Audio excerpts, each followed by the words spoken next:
Bismillahirrahmanirrahim. Assalamualaikum warahmatullahi wabarakatuh. Bertemu lagi dengan saya Anas Ma'ruf Anizar. Dan pada video kali ini kita akan membahas pertemuan ketiga mata kuliah pengembangan bahan ajar matematika. Sesuai dengan kontrak kuliah, pada pertemuan ketiga ini kita akan mempelajari tentang faktor-faktor dalam mengembangkan bahan ajar dan juga bagaimana prosedurnya. Itu dua materi inti yang akan kita pelajari pada pertemuan ketiga ini. Oke, langsung saja pada pertemuan ketiga kita awali dengan prosedur pengembangan bahan ajar tentunya. Prosedur pengembangan bahan ajar, bagaimana prosedurnya? Apa-apa saja tahapannya ketika kita ingin mengembangkan bahan ajar? Apakah kita langsung membuat seperti itu? Atau perlu mengkaji dulu? Apa yang dikaji? Apakah dari buku-buku yang ada, dari materinya, atau dari apanya? Oke, langsung saja. Tahap yang pertama adalah tahap analisis. Tahap analisis ini apa sih? Kita mengidentifikasi di sini. Yang kita identifikasi adalah subjek, dalam hal ini adalah siswa kita sendiri. Pertama, untuk siapa kita akan membuat bahan ajar tersebut? Untuk siswa kita tentunya. Kelas berapa? Kelas 6 SD misalkan, atau kelas 1 SMP, 2 SMP, 3 SMP, atau bahkan SMA. Yang pertama harus kita identifikasi adalah kemampuan penguasaan materinya. Jadi seberapa jauh penguasaan materi itu mereka kuasai. Jadi siswa kuasai. Otomatis kemampuan dalam penguasaan materi akan mempengaruhi kita dalam membuat bahan ajar itu sendiri. Bagaimana bahan ajar akan dibuat? Apakah kita tuntun step by step, langkah per langkah, ataukah tidak kita bisa meloncati satu langkah misalnya, karena kemampuan si anak, penguasaan materi si anak sudah kuat di konsepnya, sehingga agak kita loncati, anak-anak bisa mengikuti, ikut loncat juga. Tetapi ketika kita memiliki ketika kita memiliki siswa yang kemampuan atau penguasaan materinya rendah, kita harus menentunya step by step. Jadi misalkan ketika Anda atau saudara ingin membuat suatu LKS, maka LKS itu harus disesuaikan dengan kemampuan siswa saudara. Jika kemampuannya misalnya menengah ke bawah, anggaplah seperti itu, maka buatlah LKS itu serinci mungkin dengan istilah titik-titik-titik gitu. Maksudnya titik-titik itu apa? Agar mereka juga mengkonstruk pemahamannya. Jadi tidak hanya sekedar melihat, membaca saja, tetapi juga ingin berpikir, juga meningkatkan kemampuan berpikirnya mereka. Seperti itu ya. Pertama, kemampuan penguasaan materi si siswa itu dilihat terlebih dahulu. Tinggi, sedang, rendah, seperti itu. Jadi itu juga akan menentukan bagaimana bahan ajar saudara dikembangkan. Yang selanjutnya adalah karakteristik. Karakteristiknya bagaimana? Karakteristik dari si siswa. Begini, ketika kita membuat bahan ajar, tentunya di dalamnya ada materi dan juga evaluasi. Dua komponen diantaranya yaitu tadi. Nah, ketika membuat materi atau membuat soal misalnya untuk evaluasi, sesuaikan dengan karakteristik mereka berada. Misalkan letak geografisnya. Anak-anak di kalangan nelayan misalkan, atau petani, atau anggaplah menengah ke bawah siswa-siswanya, mayoritas tentunya. Mayoritas siswanya itu menengah ke bawah perekonomian keluarganya, maka jangan dikasih soal-soal yang berbau orang-orang kota. Misalkan kalian kasih soal pizza yang notabene maaf, tanpa membeda-bedakan orang desa tidak tahu pizza, bukan. Saya hanya memberikan contoh di sini, contoh saja. Tapi semakin dekat contoh yang Anda berikan di LKS, di bahan ajar saudara, soalnya juga semakin dekat dengan kehidupan mereka, maka itu semakin bagus. Bayangkan ketika Anda beri soal pizza, padahal mereka belum pernah melihat tentang pizza, misalkan. Tentunya akan akan berdampak pada kemampuan si anak dalam mengkonstruk materi yang Anda sampaikan pada bahan ajar tersebut. Jadi seperti itu ya. Usahakan sesuai atau miriplah dengan kehidupan mereka sehari-hari. Seperti itu. Oke, itu di tahap analisis. Ketika Anda sudah memiliki identifikasi, data-data identifikasi seperti itu, maka tahap selanjutnya adalah perancangan. Perancangan bahan ajar, tentunya Anda harus merumuskan. Dalam tahap perancangan ini ada tahap perumusan. Yang dirumuskan apa? Ini apa-apa yang harus ada pada bahan ajar tentunya. Yang pertama adalah tujuan pembelajaran. Jadi begini, tujuan pembelajaran itu apa? Kalau di silabus itu ada namanya kompetensi dasar, kompetensi khusus misalnya, kompetensi inti, seperti itu. Nah, yang itu harus Anda jabarkan menjadi tujuan pembelajaran yang jelas. Kayak gitu ya. Jabarkan menjadi tujuan pembelajaran yang jelas. Soalnya kalau di kompetensi itu, kompetensi dasar dan inti di silabus itu masih terlampau umum, kurang menjurus-jurus seperti itu. Saya punya tips untuk membuat tujuan pembelajaran pada pengembangan bahan ajar itu terapkan yang namanya ABCD. A yang pertama adalah audience. Jadi untuk siapa bahan ajar itu dibuat. Untuk anak kelas 3 SD, untuk anak 3 SMP misalkan. Oke, selesai pertanyaan tersebut. Kemudian B, A, B gitu kan ya. Yang B adalah behavior. Jadi perilaku atas hasil belajar yang seperti apa yang Anda harapkan dari si siswa. Misalkan saya kasih contoh perilaku hasil belajar yang diharapkan adalah siswa bisa mengukur atau menentukan ya, siswa bisa menentukan jarak sebenarnya dengan mengukur jarak pada peta. Kayak gitu ya. Jadi kita melihat skala, kemudian mengukur jarak pada peta, kemudian si anak itu bisa menentukan jarak sebenarnya. Kayak gitu misalnya. Jadi harus jelas. Behavior atau perilaku yang diharapkan itu harus jelas. Jangan siswa memahami, susah kita mengukurnya. Sejauh mana memahaminya itu seperti apa? Yang dikatakan siswa memahami itu seperti apa? Kalau setengah memahami seperti apa? Kayak gitu ya. Jadi yang jelas siswa mampu menentukan. Seperti itu ya. Oke, perilakunya seperti itu, bisa menentukan. Oke, A, B, C. C yang ketiga, yang ketiga adalah C, yaitu condition. Jadi ada tidaknya sarana prasarana pada bab tersebut. Jadi kita harus melihat juga ketika kita merancang prasarananya itu lengkap apa tidak. Apa saja prasarana yang diperlukan. Dalam konteks contoh yang saya berikan misalnya, tentu saja kita juga butuh yang namanya peta misalkan. Soalnya kita mengukur itu. Yang kedua adalah mistar. Jadi ketika kita membuat atau melakukan pembelajaran tersebut, setidaknya di bahan ajar kita, baik itu ada di dalam maupun terpisah, harus ada peta. Kalau dibuat terpisah, oke, nggak masalah, itu jadi media. Kalau misalnya Anda merasa, oh lebih baik saya taruh saja di bahan ajar, nggak masalah juga. Kayak gitu ya, yang jelas itu harus ada. C, condition itu tadi ya, sarana prasarana. Kemudian mistarnya juga harus ada, seperti itu ya. Itu juga harus dipikirkan pada tujuan pembelajaran. Kemudian yang keempat yaitu D, degree. Jadi derajat pencapaian kompetensi. Kalau di awal, di B yang tadi behavior, perilaku, siswa dapat menentukan, seperti itu bunyinya, siswa dapat menentukan jarak sebenarnya dengan mengukur jarak pada peta. Nah, di degree ini derajat pencapaiannya, kita harus menentukan toleransinya itu dia dikatakan sudah mencapai kompetensi itu jika bagaimana? Apakah benar 100%, tepat 100%, ataukah kita kasih toleransi? Misalnya karena mistar hitung itu memiliki mistar biasa ya. Mistar biasa memiliki derajat toleransi 0,1 misalkan. Maka kurang 0,1 sedikit itu sudah dikatakan dia lolos kompetensi tersebut, misalnya seperti itu. Jadi harus ada degree-nya ya, derajatnya dia dikatakan memenuhi. Ya seperti yang tadi saya bilang, tidak boleh ada istilah seperti dia memahami, mengetahui, tapi harus rinci, harus bisa diukur bahasanya. Oke, jadi dari A, B, C, D itu tadi kita gabungkan jadi satu. Apabila diberikan bunyinya seperti ini, jadi di tujuan pembelajaran itu. Oke, apabila diberikan mistar dan peta, siswa kelas 3 SMP dapat menentukan jarak sebenarnya antara Surabaya dan Jakarta dengan skala yang diberikan secara tepat, misalnya seperti itu. Jadi A-nya itu sudah tercover, siswa kelas 3 SMP, kemudian behaviornya sudah tercantum, yaitu bisa menentukan jarak antara Surabaya dan Jakarta misalkan.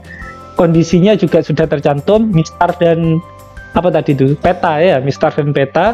Kemudian dengan tepat Nah, dengan tepat itu sudah mencantumkan degree-nya tadi. Jadi begitu cara membuat tujuan pembelajarannya. Kalau tujuan pembelajarannya itu sudah selesai, sudah kita tentukan, selanjutnya adalah membuat peta konsep. Apa topik atau isi materi? Seperti itu ya. Apa topik atau isi materi yang akan kita sampaikan? Itu kita harus konsep dulu. Setelah kita tahu tujuan pembelajarannya, kita list materinya yang saya ingin sampaikan pada atau melalui bahan ajar tersebut apa saja. Misalkan dengan cara, nilai mutlak, tapi nilai mutlak itu apa saja? Misalkan seperti itu ya.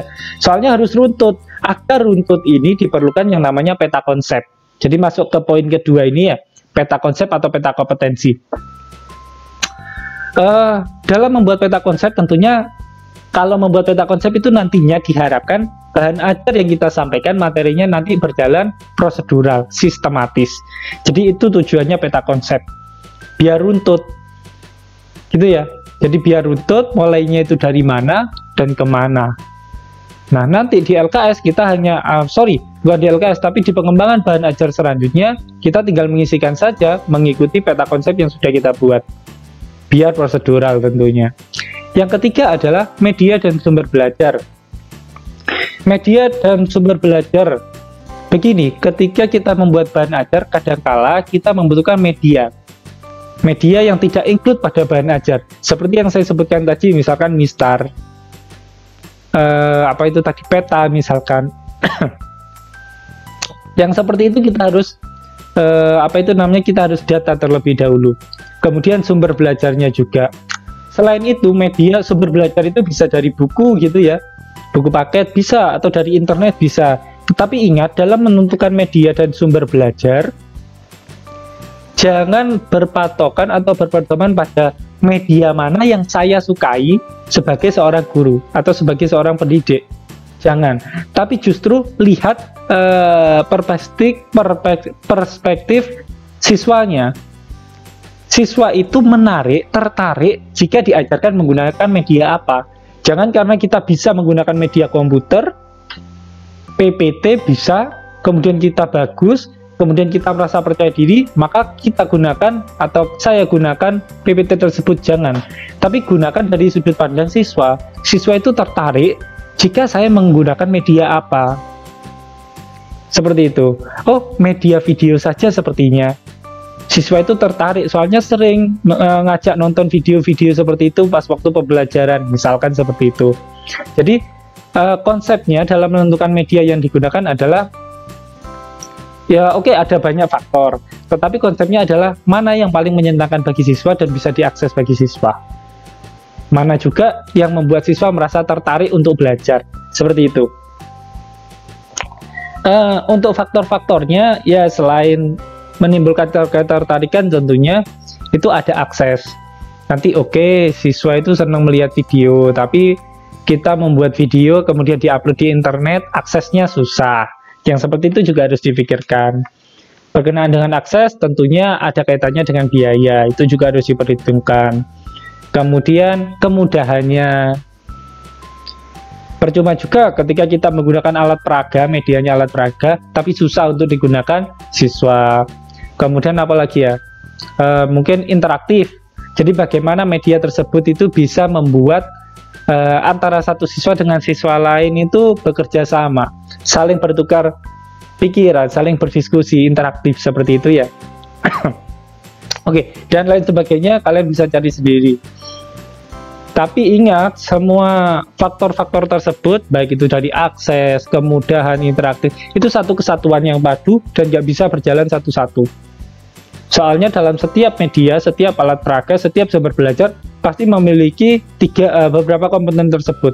Entah itu aksesnya bagaimana, ketertarikan siswanya bagaimana, dan seterusnya. Selanjutnya yaitu yang keempat adalah pemilihan strategi pembelajaran. Pemilihan media dan belajar. Seperti ini. Pemilihan strategi pembelajaran maksud saya itu ada dua, urutan dan aktivitas. Jadi urutan kalau misalnya ketika seorang guru itu menjelaskan tentang pelajaran sejarah misalkan, urutannya itu seperti apa? Apakah kita menjelaskan saat ini kemudian flashback ke belakang, atau secara kronologis, urut runtut. Jadi dulu itu seperti apa, makanya berefek pada sekarang, sebab akibat. Kalau pada matematika kita harus tentukan terlebih dahulu, kita mau menjelaskan materi itu dari khusus ke umum atau dari umum ke khusus. Kayak gitu ya. Jadi dari umum ke khusus atau khusus ke umum. Soalnya gini, ketika kita membuat atau mengikuti perkuliahan di bangku kuliah misalkan, ketika di bangku kuliah pasti pelajaran-pelajaran yang diberikan dalam hal pembuktian misalkan, itu pasti dari umum dulu ke khusus. Tetapi kalau misalnya Anda nanti mengajarkan pada siswa SMP atau SMA, harus dibalik. Soalnya siswa itu tidak sanggup untuk mencerna dari umum dulu ke khusus. Berarti harus dibalik, jadi apa? Khusus dulu ke umum. Maksudnya seperti apa? Contoh, baru general formulanya. Kalau kita di bangku mahasiswa, di bangku kuliah tidak seperti itu kan. Kita harus membuktikan secara umum, baru kita bisa mengaplikasikan tersebut dalam bentuk contohnya. Seperti itu. Jadi urutannya harus diperjelas seperti apa. Nanti ini urutan ini juga akan terbantu oleh peta konsep ini kok. Yang selanjutnya adalah aktivitas. Semakin banyak aktivitas yang dilakukan dalam pembelajaran bahan ajar, itu akan semakin membuat siswa tertarik. Jika cuma ada satu aktivitas, maka akan membuat siswa bosan. Jadi seperti itu ya, perbanyak aktivitas. Aktivitas di sini kalau pada bahan ajar bisa berupa penyampaian materi, kemudian nanti di akhir, saya urut aja penyampaian materi, kemudian analisis pekerjaan. Kalau dari awal itu refleksi topik. Jadi siswa disuruh melihat topiknya tersebut, apa sih topiknya, berbicara tentang apa, seperti itu. Jadi ada aktivitas pertama yaitu refleksi topik, kemudian menganalisis. Aktivitas kedua ini tentunya, aktivitas kedua adalah menganalisis. Siswa diajak dalam bahan ajar tersebut yang Anda kembangkan, siswa diajak untuk menganalisis. Tentunya dengan butir-butir pertanyaan ya. Siswa diajak menilai kira-kira masalah yang terkandung pada topik tersebut itu apa. Jadi dia diajak menganalisis. Kalau tadi hanya refleksi topiknya apa, kemudian kita menganalisis masalahnya, menganalisis kasusnya. Setelah itu aktivitas yang lain, minta siswa untuk bertanya, berdiskusi, seperti itu. Tapi kalau misalkan meminta siswa itu, ya tetap harus ada kreativitas dari gurunya. Bagaimana seorang guru itu bisa meningkatkan atau memunculkan pertanyaan dari siswa itu sendiri, tanpa diminta itu yang bagus. Oke. Yang terakhir, siswa memberi komentar misalkan, dan seterusnya lah. Atau bahkan memberikan kesimpulan, itu boleh. Itu termasuk aktivitas-aktivitas yang beragam, agar bahan ajar yang kita kembangkan itu tidak membosankan. Selanjutnya, ketika sudah selesai pada alur perancangan, maka alur kedua adalah pengembangan. Jadi kita sudah tahu tujuannya apa, materinya itu apa saja, media dan sumber belajar yang kita butuhkan apa, strateginya itu apa saja, aktivitasnya itu apa saja sudah, maka selanjutnya adalah pengembangan atau pembuatan. Tulis apa yang Anda dapat tulis. Maksudnya seperti ini. Kalau Anda mahir dalam menulis LKS, oke, silahkan buat LKS. Kayak gitu ya. Kalau Anda pintar dalam membuat modul, silahkan tulis modul. Kayak gitu. Jadi bahan ajar yang saudara kembangkan itu sesuai dengan passion Anda, sesuai dengan keahlian Anda. Harapannya apa? Harapannya nanti dengan passion tersebut, passion yang Anda miliki, bahan ajar yang Anda buat itu semakin berkualitas. Selanjutnya tidak harus urut. Misalkan, Pak, saya saat ini sedang kepikiran soal-soal yang menarik untuk saya sampaikan kepada anak kelas 3 SMP. Gak apa-apa, kamu buat soalnya terlebih dahulu. Entah itu modul, entah itu LKS, entah itu video misalkan. Itu kan tetap ada evaluasi kan berupa soal. Gak masalah kamu buat soalnya terlebih dahulu. Nanti materinya menyusul. Gak masalah. Yang penting materinya itu kan sudah ada pada peta konsep yang Anda buat. Jadi pasti urut. Kayak gitu kan? Maksudnya urut itu tidak lencat-lencat gitu loh. Misalkan habis menerangkan tentang perkalian, baru menerangkan tentang penjumlahan. Seperti itu. Yang di sini yang saya maksud tidak harus urut itu ketika kamu memiliki ide tentang soal, nggak apa-apa kamu tulis soalnya terlebih dahulu. Tapi tentunya bukan di bagian pertama kayak gitu ya. Oke, yang ketiga, bayangkan Anda sedang mengajar siswa yang Anda kenal. harapannya begini. Kemarin di pertemuan kemarin kan ada namanya spesifik dan unik gitu kan ya, kriteria atau beberapa sifat tentang bahan ajar. Harapannya itu apa? Harapannya itu bahan ajar yang kamu kembangkan itu lebih nyata ketika kamu bisa memikirkan siswa-siswa yang Anda kenal. Ya, berkaitan sih dengan karakteristiknya ini tadi, identifikasi. Jadi misalkan siswa yang Anda ajar itu kemampuannya menengah ke atas, asik kita membuat bahan ajar sesuai dengan kemampuannya. Jadi kita sambil membayangkan apa yang sedang terjadi dalam kelas tersebut. Lebih bagus, lebih interaktif seperti itu. Lebih menarik, lebih efektif juga. Kemudian dalam pembuatannya, ingat ya, tekankan interaktifnya. Bagaimana si anak itu bisa berinteraksi dengan sesama. Kemudian medianya, semakin banyak media itu semakin bagus. Nah, ini ada beberapa paradoks ya. Ada yang mengatakan guru yang baik adalah guru yang bisa menggunakan segala media. Tetapi ada juga yang bilang ketika guru itu menggunakan segala media berarti dia tidak bisa mengajar dengan baik. Nah, itu hanya paradoks yang menggiring kita pada kesalahan konsep saja ya. Jadi guru yang baik itu guru yang bisa memahami segala bentuk media yang ada, kemudian bisa menerapkannya sesuai dengan kemampuan siswa. Kayak gitu ya, sesuai dengan kemampuan siswa. Kemudian sumber belajarnya, aktivitasnya kita masukkan, umpan baliknya kita masukkan. Seperti itu. Selanjutnya, gaya penulisan. Jadi jangan mentang-mentang saya ini sudah sarjana, saya menggunakan bahasa tingkat tinggi untuk mengajar anak SMP. Percuma, anak SMP dengan bahan ajar yang Anda buat dengan gaya penulisan yang tinggi, bingung malahan. Nggak paham tentang materi apa yang Anda jelaskan. Susah dalam bahasanya. Itu intinya. Jadi harus sesuai dengan tingkat kognitif si anak itu tadi. Selanjutnya adalah evaluasi. Permisi, saya mau minum dulu ya.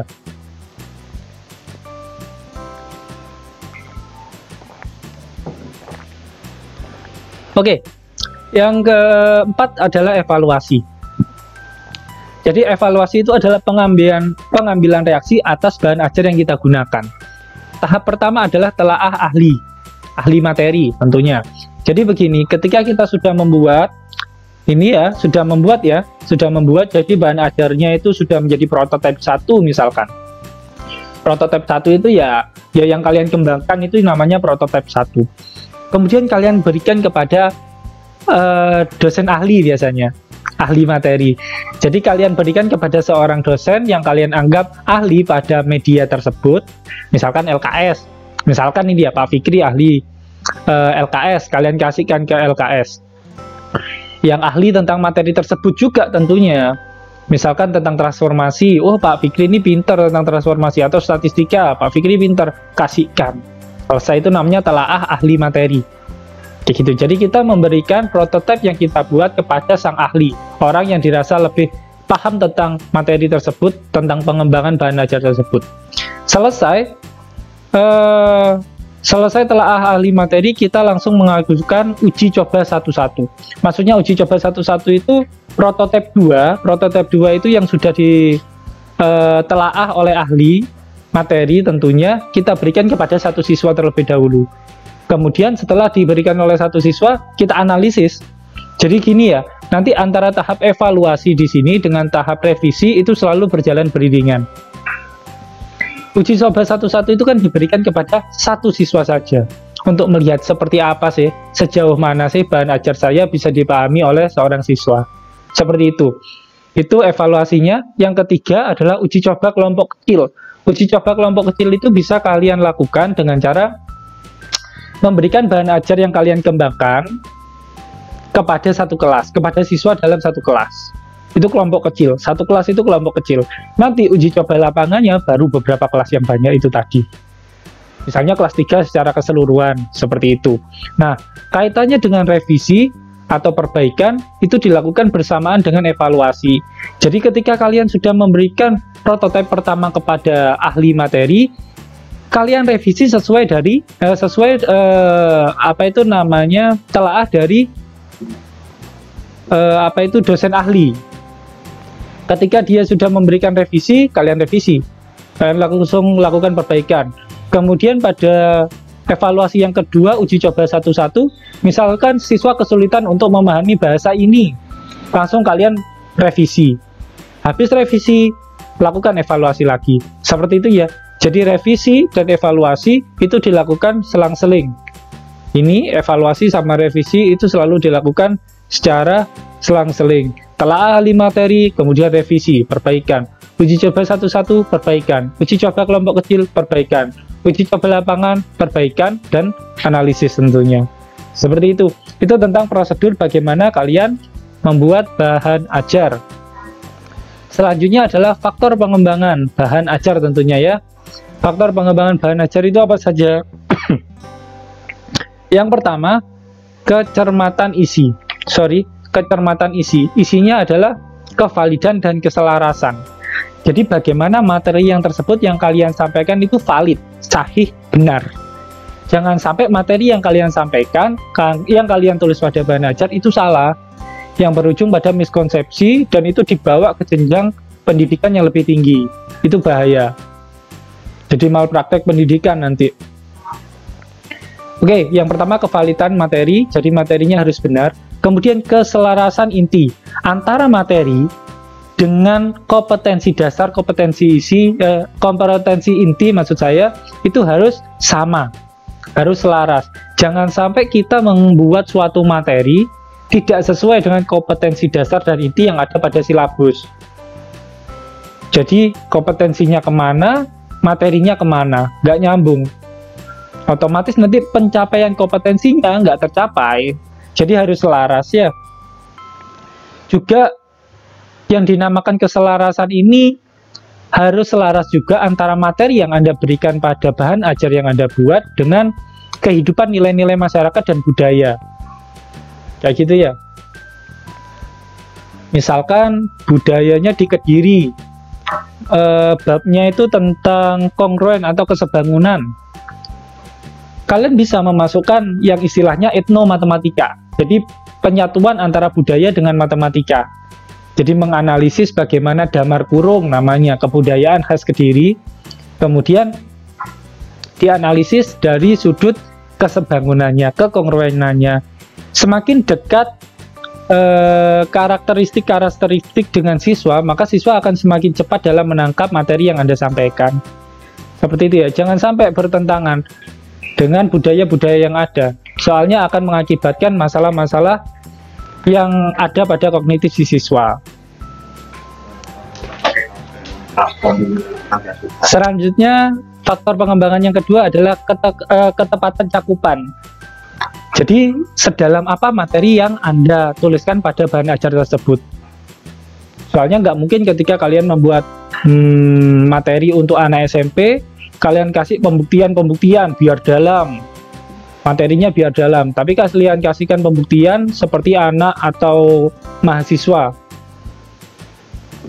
Susah jadi nanti anak-anak itu dalam memahami. Selanjutnya, keutuhan konsep. Jadi ini dua ini selalu berkaitan, nggak bisa dipisahkan ya, ke dalam materi dan keutuhan konsep. Misalkan materinya nilai mutlak. Jadi konsep tentang nilai mutlak tetap harus diberikan. Jadi diberikan secara utuh, tetapi kedalamannya itu yang bisa Anda ubah-ubah sesuai dengan kognitif si anak. Utuh itu artinya meskipun sebagian itu cukup untuk mengcover kompetensi inti dan kompetensi dasar yang ada pada silabus. Itu inti dari utuh. Kalau kedalaman saya kira nggak ada masalah. Yang ketiga, faktor yang ketiga adalah ketercernaan bahan ajar. Yang saya maksud ini adalah dapat dipahami dengan mudah oleh siswa. Maksudnya seperti ini. Yang saya maksud pada poin ini bukan bahasanya, tetapi lebih ke bagaimana pengembangan bahan ajar itu dilakukan atau disusun secara logis. Jadi mudah ditangkap oleh pemikiran siswa. Kemudian sistematis. Seperti yang saya tadi contohkan, susah untuk memberikan penjelasan Kalian menjelaskan perkalian dulu, baru setelah itu penjumlahan. Susah ditangkap oleh si anak, soalnya tidak sistematis. Kemudian yang ketiga, ada ilustrasi. Ada ilustrasinya, baik itu berupa tabel, grafik mungkin, atau gambar. Biar si anak itu tidak bosan, tapi tetap harus disesuaikan dengan kognitif si anak. Ilustrasi di sini Anda bisa membuat sendiri, bisa ambil dari Google, internet, dan lain-lain, tapi harus tetap mencantumkan sumbernya. Oke, itu ya ketercernaan bahan ajar. Semakin bagus ilustrasi yang Anda berikan mewakili atas materi-materi yang Anda sampaikan, itu semakin mudah siswa dalam mencerna bahan ajar yang Anda buat. Kemudian formatnya konsisten. Bahan ajar itu formatnya harus konsisten, misalkan 1.1, kemudian di bawahnya A.1. Itu susah, bingung untuk siswa melihat skemanya seperti apa. Malah terlihat tidak sistematis nantinya. Jadi harus konsisten ya. Oke, nah ini faktor yang keempat. Baru bahasanya, penggunaan bahasa. Bahasanya itu usahakan memilih kata yang efektif dan bermakna. Tidak bertele-tele, soalnya bingung nanti siswanya. Matematika sudah susah kata siswanya, masih memahami makna bahasa yang digunakan oleh si guru. Jadi gunakan kata efektif dan bermakna. Kemudian gunakan ragam bahasa. Nah ini yang unik. Ketika misalnya ada pada daerah Jawa misalnya, nggak masalah di LKS itu ada sisipkan beberapa kata-kata dengan bahasa Jawa. Yang seperti itu nggak masalah. Justru semakin ragam bahasa, tetapi dengan catatan siswa yang ada pada kelas tersebut, pada sekolah tersebut, memahami bahasanya. Seperti itu ya. Kemudian perwajahan atau pengemasan, penataan letak informasi, jadi harus disusun bagus sekali. Jadi ingat ya, antara konsistensi dengan perwajahan itu harus padu. Konsistensi itu yang 1.1, 1.2 setelahnya. Seperti itu. Dengan penataan. Penataan jangan di kiri semua, atau jangan di kanan semua. Nanti siswa merasa bosan. Kadang kiri, kadang kanan. Seperti itu. Ilustrasi diletakkan di mana. Pokoknya buat sedemikian sehingga bahan ajar yang Anda gunakan atau yang Anda buat itu pengemasannya menarik. Jangan lupa kasih beberapa lokasi atau beberapa tempat kosong. Biarkan kosong begitu saja. Maksudnya seperti apa? Maksudnya ketika ada letak bagian yang kosong itu diharapkan siswa itu bisa mencoret-coret di situ, membuat catatannya sendirilah, atau membuat hal-hal yang penting, atau kalau matematika ngicir bahasanya. Jadi sisipkan terlebih dahulu ruang kosong pada bahan ajar yang Anda gunakan. Jangan langsung penuh. Satu lembar penuh gitu, bingung nanti siswanya mau nulis di mana. Bosan juga kalau sudah penuh. Langsung down. Terlalu banyak materi yang harus dipahami.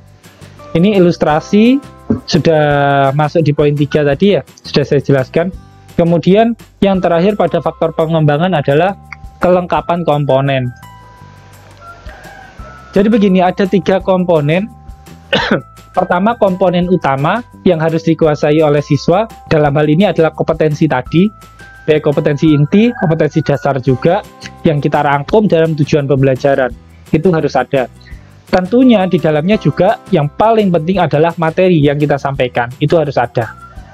Itu masuk komponen utama. Kemudian ada namanya komponen pelengkap. Misalnya ada rangkuman kalau kalian buat modul, misalnya ada peta konsepnya kalau misalkan kalian buat buku ajar, seperti itu. Komponen pelengkap tersebut harus ada. Kemudian evaluasi, di akhir itu harus ada soal-soal yang mengevaluasi sejauh mana kompetensi telah dicapai oleh siswa. Bisa berupa soal uraian, ABC-an, dan lain-lain lah. Mungkin itu untuk faktor dan apa tadi itu prosedur. Selanjutnya ini tambahan saja, ini sudah tercover sebenarnya dari prosedur sama faktor tadi, tapi saya berikan ada 3 prinsip dalam memilih bahan ajar. Yang pertama adalah prinsip relevansi, yaitu materi pembelajaran harus sesuai dengan standar dan kompetensi dasar yang ada pada silabus. Sudah kan tadi itu ya. Langsung saja yang kedua yaitu prinsip konsistensi. Jadi kompetensi dasar dengan bahan ajarnya itu harus sesuai. Jika kompetensi dasarnya itu ada 4 item, ada 4 macam, maka pada bahan ajar yang Anda gunakan mencakup keempat macam kompetensi tersebut. Nggak boleh hanya 3, kurang, apalagi 2. Seperti itu konsistensi. Dan yang terakhir adalah prinsip kecukupan. Maksud saya prinsip kecukupan di sini adalah kecukupan bahan ajar tersebut sejauh mana memadai digunakan oleh siswa untuk mencapai tujuan pembelajaran atau mencapai kompetensi yang sudah disiapkan oleh silabus tersebut. Jadi itu saja. Menguasai KD-nya lah, kompetensi dasarnya. Oke, mungkin itu untuk pertemuan ketiga kali ini. Kurang lebihnya dari saya mohon maaf. Jangan lupa like dan subscribe ya untuk melihat video-video selanjutnya agar bisa langsung mengetahui kalau misalnya ada video-video terbaru. Kurang lebihnya dari saya mohon maaf. Saya akhiri. Wassalamualaikum warahmatullahi wabarakatuh. Tengok lah. Kapan